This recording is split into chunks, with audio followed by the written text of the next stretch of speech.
وهو العزيز الحكيم صدق الله العظيم اللهم صل على محمد وعلى آل محمد كما صليت على إبراهيم وعلى آل إبراهيم إنك حميد مجيد اللهم بارك على محمد وعلى آل محمد كما باركت على إبراهيم وعلى آل إبراهيم إنك حميد مجيد رب زدني علما رب اشرح لي صدري ويسر لي أمري واحلل عقدة من لساني يفقهوا قولي سورہ حشر قرآن مجید کی مدنی صورتوں میں سے ایک ہے، یعنی نبی علیہ السلام کے ہجرت کرنے کے بعد نازل ہونے والی صورتوں میں سے ایک۔ ارشاد باری تعالیٰ ہے سبح للہ ما فی السماوات و ما فی الارض، جو مخلوقات آسمانوں میں ہیں اور جو زمین میں ہے اللہ کی تسبیح کرتی ہے، وَهُوَ الْعَزِيزُ الْحَكِيمُ، اور وہی غالب حکمت والا۔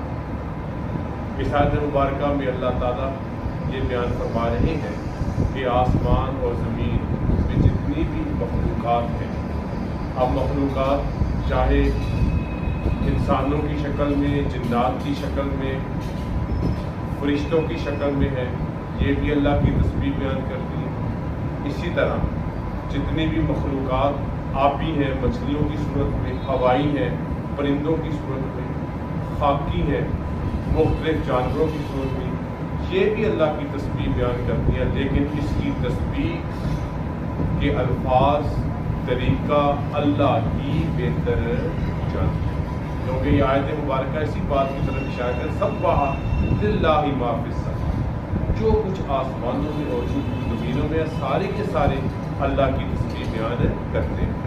ایسے ہی بے جان چیزیں بھی اللہ کی تسبیح بیان کرتے ہیں، بے جان چیزیں بھی اللہ کی تسبیح، لیکن ان کی تسبیح بھی اللہ خود ہی خوب جانتے ہیں۔ اگلی آیت مبارکہ میں ارشاد ہوا وَالَّذِي أَخْرَجَ الَّذِينَ كَفَرُوا مِنْ أَهْلِ الْكِتَابِ مِنْ دِيَارِهِمْ لِأَوَّلِ الْحَشْرِ، وہی ہے جس نے اہل کتاب کے کافروں کو ان کے گھروں سے پہلا لشکر جمع کرنے کے وقت نکال دیا۔ مَا ظَنَنْتُمْ أَنْ يَخْرُجُوا، حالانکہ تمہیں ان کے نکلنے کا گمان بھی نہ تھا، وَظَنُّوا، اور وہ گمان کرتے تھے، أَنَّهُمْ، بے شک وہ، مانعتهم حصونهم من اللہ، کہ ان کے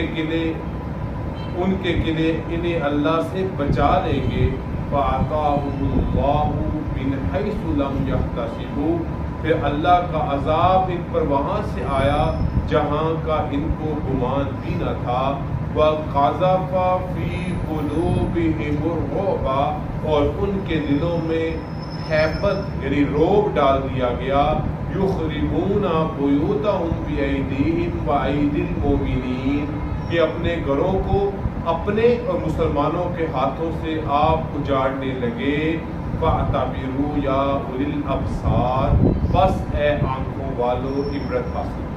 اب یہ آیت مبارکہ ہے آیت نمبر 2۔ اس ساری آیت کا مفہوم جو ہمیں ترجمے سے سمجھ آیا کہ اللہ تعالیٰ نے اہل کتاب کو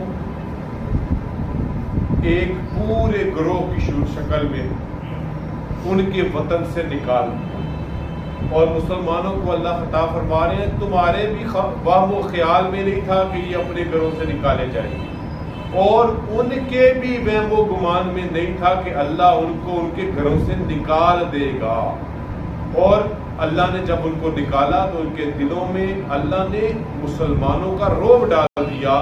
جب وہ اپنے گھروں سے نکل رہے تھے انہوں نے اپنے گھروں کی ہر چیز کو ختم کر دیا، دروازوں کو، کھڑکیوں کو، جو چیز بھی ساتھ لے کے جا سکتے تھے لے گئے، اور اپنے ہاتھوں سے بھی اپنے گھروں کو برباد کیا، اور مسلمانوں نے بھی ان کے گھروں کو ختم کر دیا۔ بس اے آنکھوں والوں عبرت حاصل۔ یہ واقعہ کیا ہے؟ نبی کریم صلی اللہ علیہ وسلم جب ہجرت فرما کر مدینہ طیبہ تشریف لائے تو وہاں پر جہاں پر قبیلہ اوس اور خزرج یہ دونوں مشرک قبیلے تھے آباد تھے، وہیں پر یہود کے 3 قبیلے بھی آباد تھے جن میں بنو قریظہ، بنو نذیر اور بنو قینقاع۔ 3 قبیلے یہود کے آباد تھے اور 2 قبیلے مشرکین کے تھے. جو مشرکین کے 2 قبیلے تھے اوس اور خزرج، یہ مکہ مکرمہ میں حج کے لیے آیا کرتے تھے. اللہ تعالیٰ نے ان میں سے چند افراد کو اور اس کے بعد اور مزید افراد کو اسلام کی دعوت قبول کرنے کا موقع دیا. اللہ نے ان کی دعوت اور ان کے اسلام کو قبول کیا، مسلمان ہو گئے. یہ مدینہ طیبہ میں آئے اور مدینہ میں پھر اسلام کی ایسی ہوا چلی کہ سارا کا سالہ اوس اور خزرج کا قبیلہ ہی مسلمان ہو گیا. اب رہ گئے قوم یہود 3 قبیلوں کی صورت. یہ اہل علم بھی تھے، پڑھے لکھے بھی تھے، لکھنا پڑھنا بھی جانتے تھے، اور یہ منتظر بھی تھے نبی آخر الزماں کے. لیکن جب نبی علیہ السلام مدینہ تشریف لائے، انہوں نے بغض، اناد، ہٹ درمی کی بنیاد پر اسلام قبول نہیں کیا، سوائے چند لوگوں. اتنی زیادہ لوگوں نے اسلام قبول نہیں کیا قوم یہود میں سے.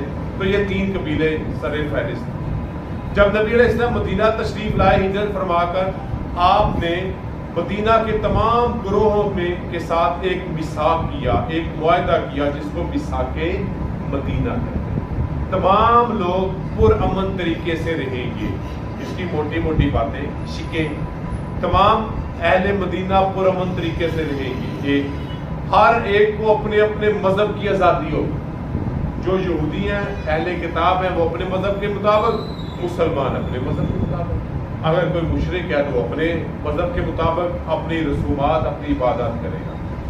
لیکن مدینہ طیبہ میں حکمرانی، حاکمیت اللہ کے رسول کی. سیاسی طور پر نبی علیہ السلام سربراہ مملکت ہوں گے، مذہبی طور پر سارے اپنے اپنے معاملات کریں گے.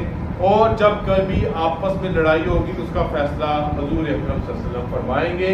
اور اس کے ساتھ اگر باہر سے کوئی حملہ آور ہوا تو سب مل کر ان کا مقابلہ کریں گے.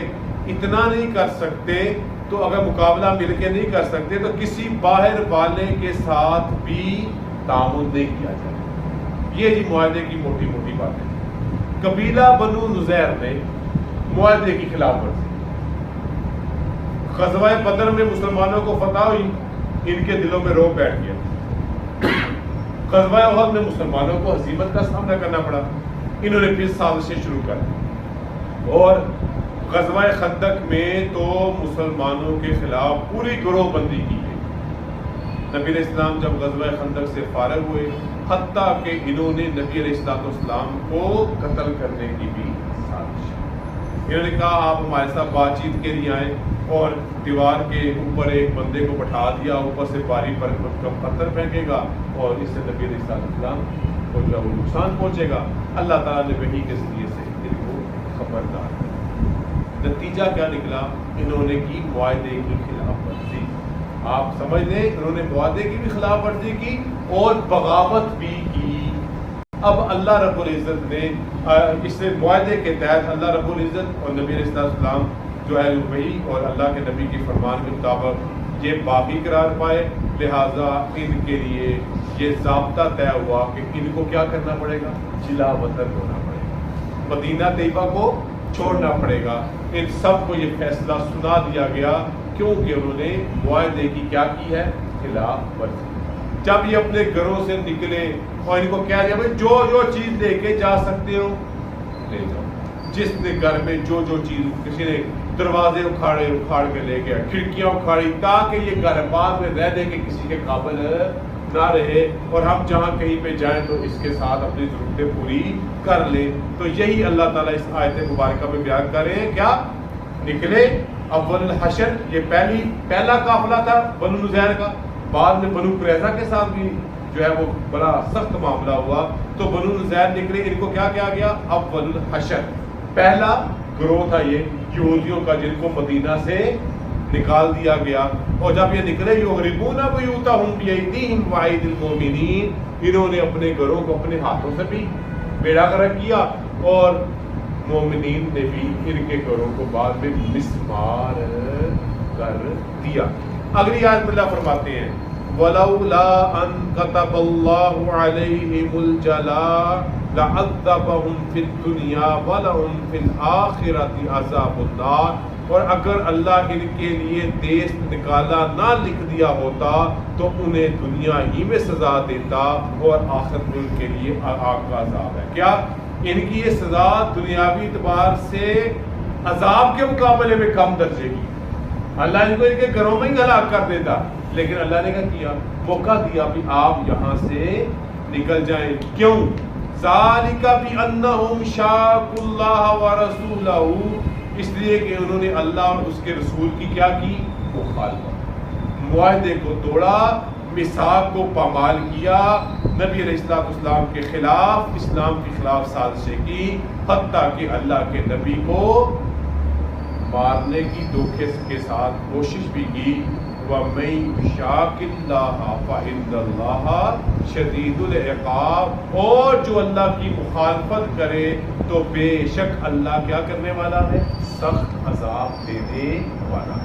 آگے اللہ فرماتے ہیں آیت نمبر 3 میں مَا قَطَعْتُم مِّن لِّینٍ, مسلمانوں تم نے جو کھجور کے پیڑ کاٹ ڈالا, آؤ ترکتموہا, اور ان کو ان کی جڑوں سے اکھیڑ ڈالا, قائمۃ علی اصولہا, جو اپنی جڑوں پر کھڑے تھے, فبإذن اللہ, یہ اللہ کے حکم سے تھا, وَلِيُخْزِيَ الْفَاسِقِينَ, تاکہ وہ نافرمانوں کو ذلیل کرے. اس آیت کا کیا مطلب ہے؟ جب انہوں نے معاہدہ توڑا, نبی علیہ السلام کو نقصان پہنچانے کی کوشش کی, مسلمانوں کا لشکر ان کے قلعے کی طرف گیا, اور ان کا بڑا سردار کعب بن اشرف بھی تھا, جس کو نبی علیہ السلام نے پہلے ہی گستاخانہ عمل کی وجہ سے اس کو قتل کروا دیا تھا. گستاخی رسول رسالت کرتا تھا, وہ اس کو قتل کروا دیا. بعد میں یہ سارے اپنے قلعوں میں ہو گئے, مسلمانوں نے قلعوں کا محاصرہ کیا, یہ نکل نہیں رہے تھے. پھر اللہ تعالیٰ کے حکم سے نبی علیہ السلام نے ان کے باہر جو باغات تھے ان کو کاٹنا شروع کر دیا, نقصان پہنچایا. یہود نے یہ کہنا شروع کر دیا یہ ہمیں فسادی کہتے ہیں, کہ خود ان چیزوں کو برباد کرنے والے ہیں. تو اللہ اسی بات کو بیان کر رہے ہیں, یہ جو کچھ کیا مسلمانوں نے کس کے حکم سے کیا؟ اللہ کے. لہذا یہ فساد فی الارض نہیں ہے, بلکہ یہ گناہ گاروں کو